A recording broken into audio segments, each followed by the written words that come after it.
Most teams in the NFL have moved away from using fullbacks, but the Seahawks are zagging while everybody else zigs, and they've got a new incoming rookie, Robbie Ouzts, ready to take that mantle. We're going to be diving into Ouzts' game and much more here with his college coach coming up next here on Locked On Seahawks.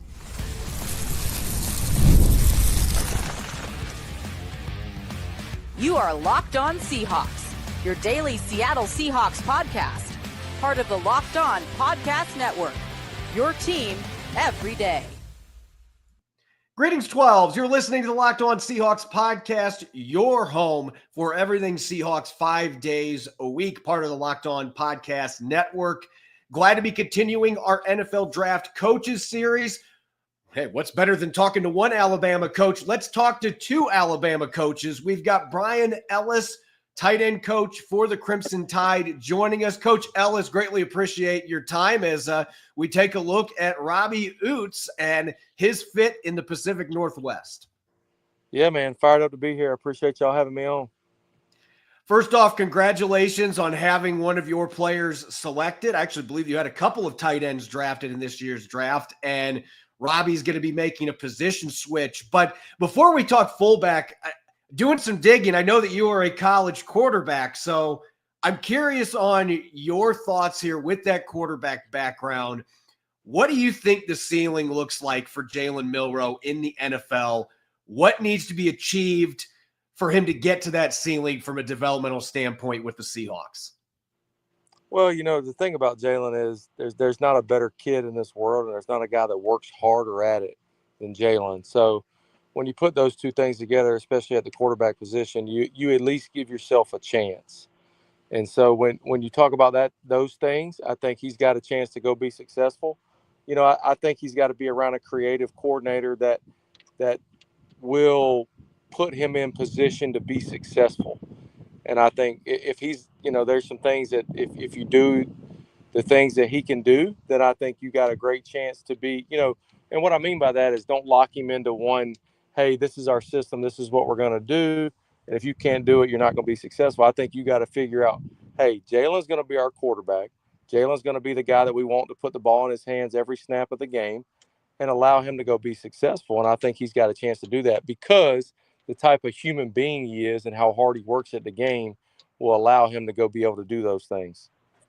I know Jalen coming to Seattle, he's really excited to have one of his college teammates along for the ride in Robbie Ouzts. And you were obviously being a former college quarterback. You coached quarterbacks for several years at the college level. You moved to the tight end spot last year. What was your initial impression of Robbie Ouzts? What stood out to you? Obviously, aside from that incredible mustache, what stood out to you about Robbie Ouzts? You know, when you coach tight ends, what's really fun is when you find a guy that says, Coach, I'm really good at blocking, and that's what I want to do. You know, that's really hard to find. And they don't realize, you know, I think Robbie got drafted as early as he did because he owned what he was really good at and said, Coach, I'm a blocker. I know what I am. I know what I'm good at, and I want to be that. And I think when you talk about his skill set and what intrigued me the most when you first meet him, you know, we didn't have pants at the University of Alabama to fit Robbie. Robbie had to get specialized pants because his butt and his quads were so big that he had to have, I mean, it was funny to see him, you know, they didn't even go down to his knees. His pants were so short because they couldn't get over his quads, you know, and that just shows you how well built he is and how strong he is. And what he's good at, you know, it's just having a guy that owns who he is and owns what he's good at, I think is so peculiar about Robbie. For fans who haven't seen him play, obviously Alabama being one of the blue bloods on television, a lot of Seahawks fans knew about Jalen Milroe. But for those who haven't seen Robbie play, you talked about the emphasis on blocking, but looking at specifics, how would you describe his game? And where did you see him have the greatest impact on the Crimson Tide football team this past season?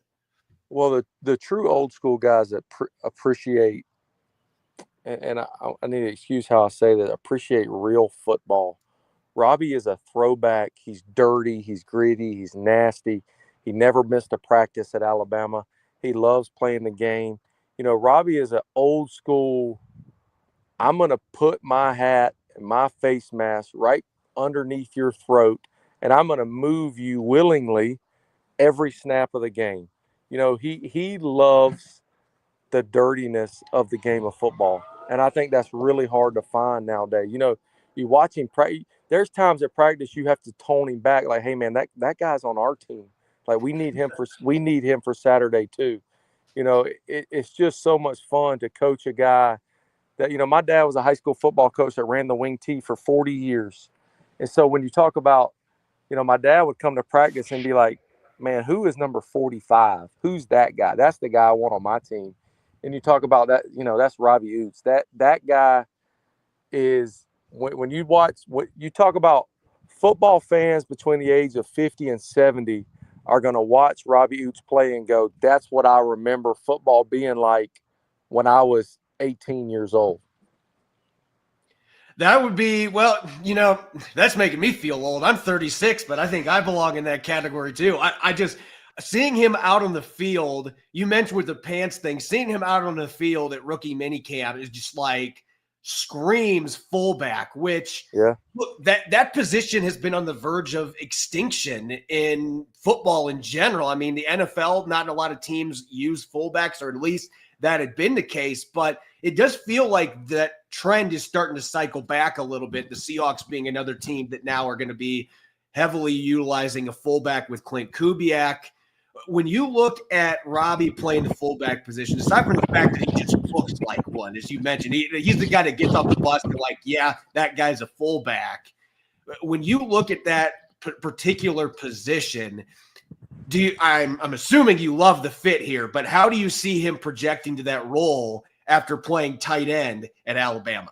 Well, I've told so many, and I think he can play tight end in the NFL too. You know, I've told so many people, anybody that would listen, I said, as many great players that we had at Alabama, you talk about Tyler Booker and Jahad Campbell and Jalen Milroe and all the guys that were drafted and that are in the NFL now from Alabama, from this particular team, I've told so many people, like, Robbie Ouzts is going to play the longest. Robbie Ouzts is going to play 10 years in the NFL because I think his skill set is so unique.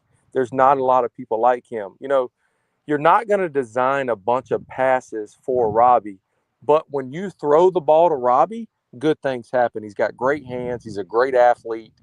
You know, he's able to do things with the ball in his hands once he catches it. He loves blocking. He's physical.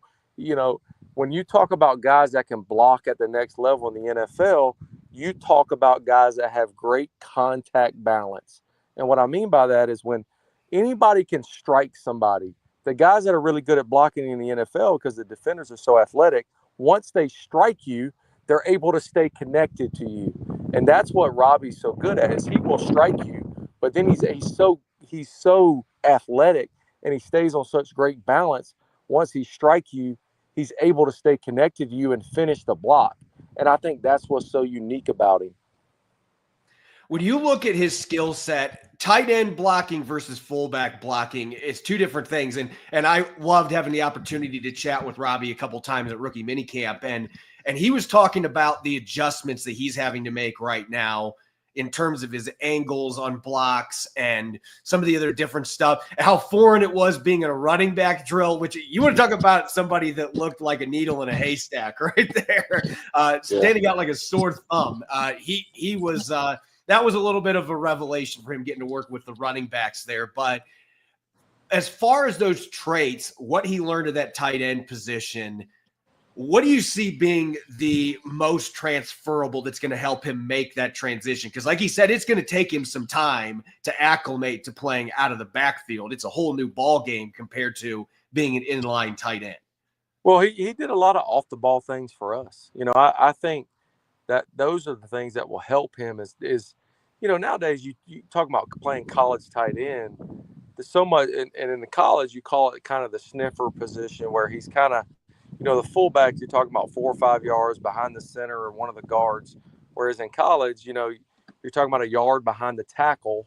So, I mean, he's got a little bit of variety in where he moves around. But we did a lot of the things that he'll have to do in the NFL. We did that for him here. And again, I think that's the sign of a good coach is putting your guys in position to be successful. So I really don't think, other than putting his hand in the ground and running full speed and running ISO, running power, some of the, a lot of the things that we didn't do.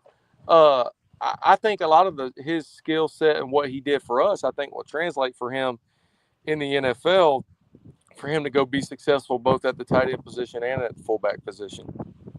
I finish up every interview with a coach with this question, and I have a feeling with Robbie that this might be one that delves into a couple, since you already discussed with the undersized pants issue. But what's the best story away from that you can provide? I just have a feeling there's some fun stories with this guy. Just the couple days we've gotten to spend with him, the fun stories that we've gotten just from those couple days as media members. But what is a story that would really endear Robbie to the fan base? And I will say he's already beloved. Like, this fan base wanted a fullback really, really bad, and they like this kid a lot. But what is a story that really showcases the personality that is coming to Seattle and Robbie Ouzts? Well, I'm not going to delve into a lot. You know what? Let's let Robbie play a couple years in the NFL before I really delve into some of the stories. But I'll tell you this.